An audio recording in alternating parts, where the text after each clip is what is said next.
Hey everybody, Alex Kozora, SteelersDepot.com, back to do another video. I know it's been a while since we've talked, but of course, with day one of the NFL draft in the books, had to share my thoughts on what the Pittsburgh Steelers did, and wow, did they ever make a move? One that maybe was hoped for and sort of, half expected there to be an attempt to be aggressive. There was ever a time to be aggressive, it was in 2019, but it's always hard to predict. Is the trade going to happen? Is the move going to come to fruition? Can this be pulled off? They've tried in the past for Trey Waynes and Rashaan Evans and players like that, and it hasn't worked out. But this year it did. So Steelers, as I'm sure you know by now, moved up from 20 to 10, trading with the Denver Broncos to get Devin Bush, the inside linebacker from Michigan. They're trading 20, number 52, their second rounder, and a third round pick for next year for number 10, which I think is very reasonable to move up 10 spots and to go into the top 10 overall. So yeah, really happy. Wanted to discuss my thoughts on the draft of Devin Bush. I'm not doing a live chat right now. I don't even have my YouTube page pulled up. So if you are commenting and responding in the live chat, because I'm streaming this to do this video, I apologize. I'm not going to be able to respond to it right this second. But maybe we'll do a chat and a stream after the draft to kind of recap everything, and I can interact with you guys then. But to the point, to the pick, in a couple words, rather. Love this pick.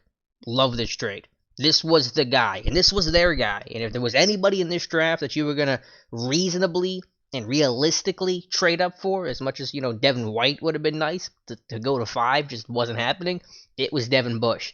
And it's a little sweet to go from 20 to 10 and go up one spot ahead of the Cincinnati Bengals, who, as I'm sure you remember, took William Jackson from the Pittsburgh Steelers back in 2015, or 2016 rather. One pick ahead where Pittsburgh would have taken him. Pittsburgh goes for Artie Burns, and we know how that turned out. So I think a little bit of revenge, I thought that was the intent at all, but it is funny kind of how life works out in the draft sometimes and in the football world. But to the pick with Devin Bush, this was the guy, and the interest was clear. The interest was obvious. The Steelers, with the continuity that they have with Mike Tomlin, Kevin Colbert, they don't hide things well anymore. There's a pretty high level of transparency for a team that generally tries to play close to the vest. But when we're talking first-round picks, when we're talking Pittsburgh Steelers, you know the signs to look for. We've told you the signs to look for. You got that information from us. Everybody who talks about Steelers Pro Day and underclassmen and Power 5 guys, that information has come from us.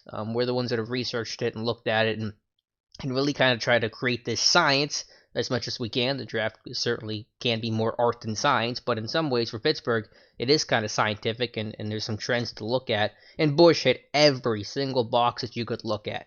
Underclassmen, yes. Power 5, yes. Tomlin, Colbert, and the entire coaching staff at the Pro Day, you betcha. They had at least 8 members there, including Tomlin, Colbert, Keith Butler, Terrell Austin.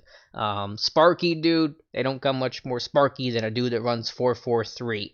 A guy with I think good productivity. I know that's been a bit of an issue and point of contention, but I'll get to that briefly a little bit later. Someone with high character, high leadership, that's him. Someone with football bloodlines. You look at Terrell Edmonds, his dad played Pharrell.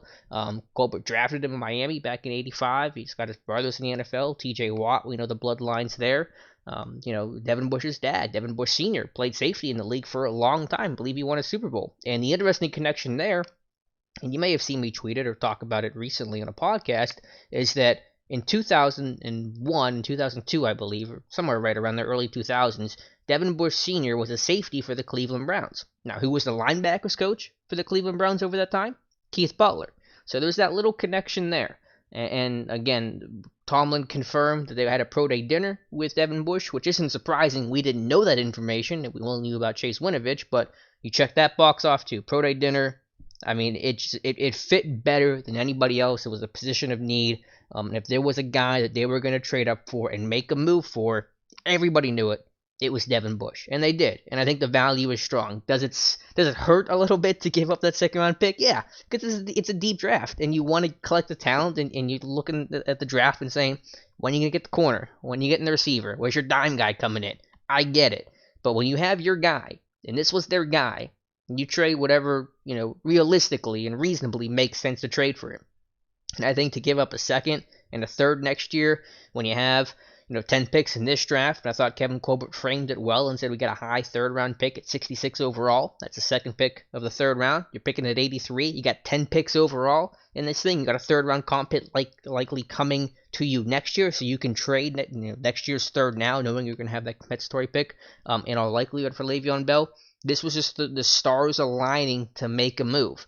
And we all know how important inside linebacker is. And Kevin Colbert has talked about it, and it's the worst kept secret that this team hadn't properly replaced Ryan Shazier and that dynamic playmaking attitude and capability that he brought to this defense. They hadn't done it. John Bostic is not Devin Bush, and we all knew it. And there's a reason why he was mostly and largely phased out for LJ Ford at the end of the year, and they lose Ford to the Eagles. So you had to make a move. You had to be aggressive. If you didn't get Devin Bush, then what do you do with inside linebacker?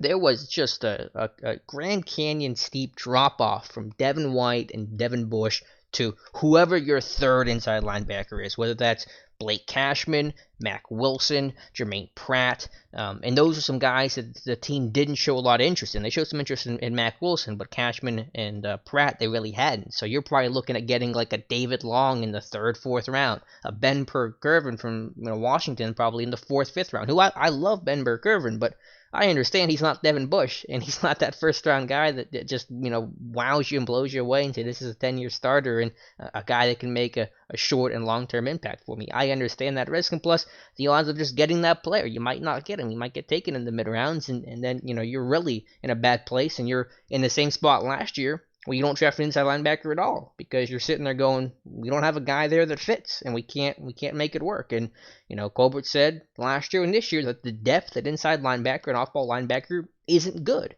And so if you miss out on those guys, it was going to be a really tough spot to try to figure out, how to replace and find that starter. Now you signed Mark Barron, and that gave you some flexibility and options, and that was a really smart and shrewd decision. But no doubt it would have been difficult to navigate and find that inside linebacker in the future had you not been able to get one of the two Devins. So, and couple that with the fact the rumors and the reports of taking a corner like Rock Ya-Sin at 20 had they stayed at 20. I like Rock Ya-Sin, but the excitement of Devin Bush coupled with the twinge of disappointment had Rock Ya-Sin been the pick at 20, it just makes me happier all the more that they get Devin Bush. So will he play right away? We'll see. It's all going to depend on how well he picks up the defense. And again, you have Mark Barron there, a guy that's a veteran, has played in different systems, was brought in and paid some decent money. Vince Williams, of course, is just one of my favorite players and somebody that's a great blitzer and has complete trust of the coaching staff and calls that defense right now. So, Bush is going to be, if it's Bush and Barron on the field at the same time, let's say hypothetically you kick Vince off the field, which I don't know if it's going to be the case, but let's just assume for a second you do that.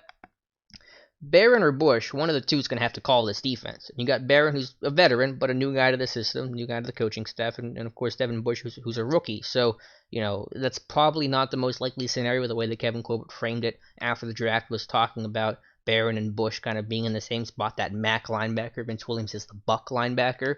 So I don't really see that necessarily, out of the gate where it's going to be Bush and Barron. It's probably going to be Barron and Vince Williams, maybe some rotational sub stuff for Devin Bush, which is awesome. But he'll work his way in. And again, you're drafting this guy not just for this year, but long term, of course, 5 years from now. And if an injury happens, then you have a great backup plan and you're rolling with Devin Bush and everything's, going well. So, really happy with this pick. Day 2, we'll see. I expect a corner to be taken 66 or 83. You got receiver, you got dime guy. Only one corner was taken on day 1. That was DeAndre Baker by the Giants, I believe, at pick 30. So you have a lot of good corners. Now, of course, a lot of them will get scooped up. You're probably going to see for Friday a pretty heavy run to 2 positions, receiver and corner, because only 2 receivers I think were taken, Keel Harry and Hollywood Brown, and 1 corner was taken. So you got a lot of round 2 value there. We'll see if they trade up. I find it unlikely, but we'll see. But maybe a Sean Bunting at 66, a receiver. If Miles Boykin can slip to 66 and he's going to be in play, I'll have to go through a list and a Rolodex of names. I don't have too many coming to mind at the moment. But I think Sean Bunting and Miles Boykin are a couple names to keep in mind. Some of the safeties that fall, Amani Hooker from Iowa, I would love, but we'll see where he goes. He might go above 66. but that could be another name to target. So bottom line, really excited about the pick, the player, and the draft capital, the trade for him. I don't think it was too much. It was honestly less than I expected. I thought they were going to have to give up a little bit more. So really thrilled overall. Love to know your thoughts. Let me know what you think about Devin Bush. Was it too much to trade for him? Would you have gotten somebody else? Would you have, stayed at 20 and collected your picks and taken a different player? And if so, who was that player? Would love to hear your thoughts. Leave a comment below, whether you're watching on YouTube, Steelers Depot, or following me on Twitter at Alex_Kozora. Thank you guys for listening, and we'll talk to you tomorrow.